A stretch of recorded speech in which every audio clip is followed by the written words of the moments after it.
Bismillahirrahmanirrahim. Бүгінгі сабағымыз 6-шы сабақ. Тамғаларды бүгін біз аяғына шығарабыз. Бұға чейін өтіп келдік. Жана ақырында 5-6 тамға қалған. Ошоларды бүгін аяғына сіздерменен шығарабыз. Біз емесі нун тамғасына келіп тоқтағанбыз. Нун тамғасы. Нун тамғасы сөз башында bir еле үстіне чекит қойылады. Нун тамғасы. Бұға шейін біз ушул авалда, ушул көрінішті өткенбіз. Алдына bir чекит қойсақ, бұл бә тамғасы болды. Үстіне 2 чекит қойсақ, бұл тә тамғасы болды. Егер да bir чекит қошып қойған болсақ, бұл фә тамғасы болды. Ошон үчүн өтө майн бериш керек. Ушул көрүнүштөрдү бири-биринен тамгаларды айырмалаган нерсе, негизги нерсе бул чекиттер, точкалар болбосо. Нун тамгасы сөз ортосунда жана сөз аягында. Нун. Кийинки тамга бул вау.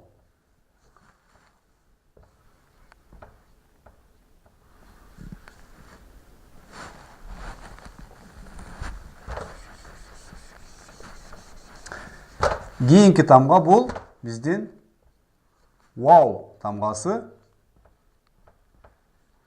Негізі бұл в тамғасы.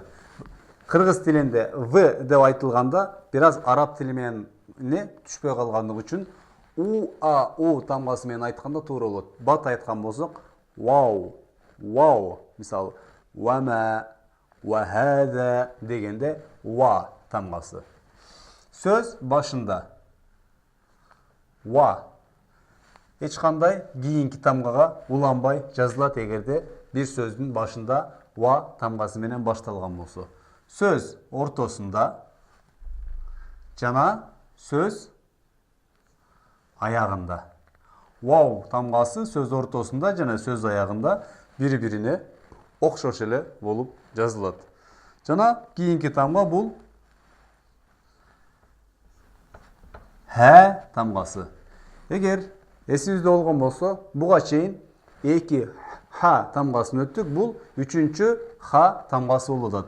Бул халардын бири-биринен айырмасы кандай дегенди бираз биз жазып өтөбүз. Мисалы, буга чейин мондай бир ха өттүк, анан мондай өттүк. Буну ха, ал эми буну болсо ха деп айттык.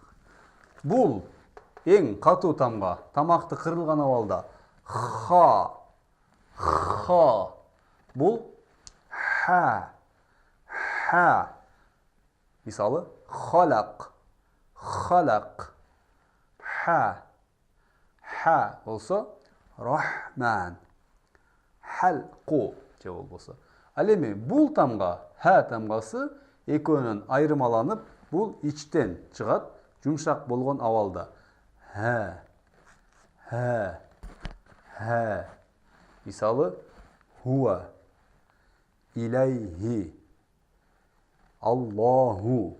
Ушунда адатта кыргыз тамгасы менен Аллах сөзүн жазганда этегине ушул ханы бираз башкачараак кылып келтирет. Ошол жумшак ха экендигин билдириш үчүн. Ха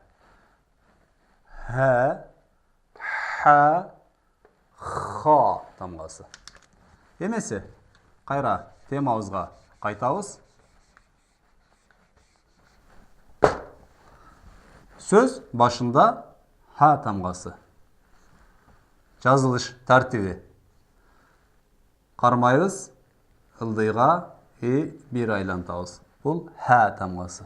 Сөз ортосунда жана сөз аягында болгондо бираз башкачараак формада келет. Эгерде бир тамгага уланып калган болсо, ушундай абалда, эгер уланбай жазыла турган болсо, анда өзүнчө мондай абалда болот.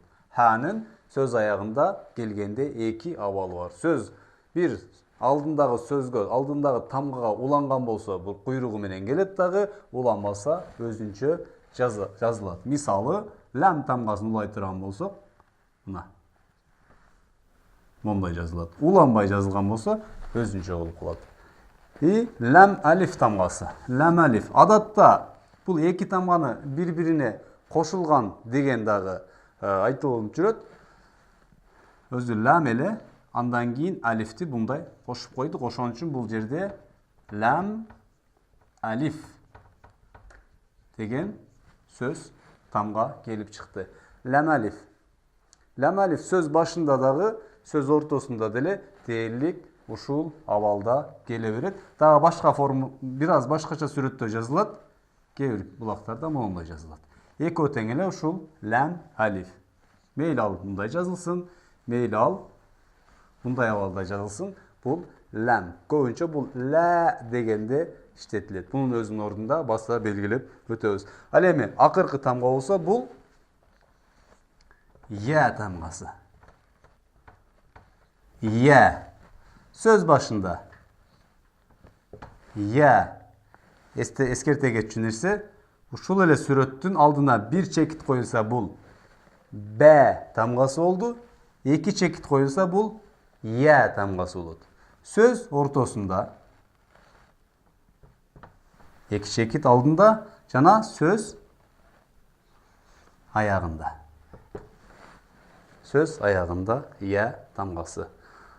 Шуну менен биз араб тамгаларын башынан аягына чейин аз-аз бөлүктөн кылып өтүп бүттүк. Буйруса, кийинки сабактарыбызда экинчи баскычка өтөбүз. Ар бир тамганын махраж деп коет, чыга турган орундарын. Бир т менен экинчи т, бир х менен экинчи х кандай айырмалангандыгын кийинки сабактардан биз улантып кете беребиз. Андыктан бизден узактабагыла, биз менен бирге болгула. Assalamu alaikum.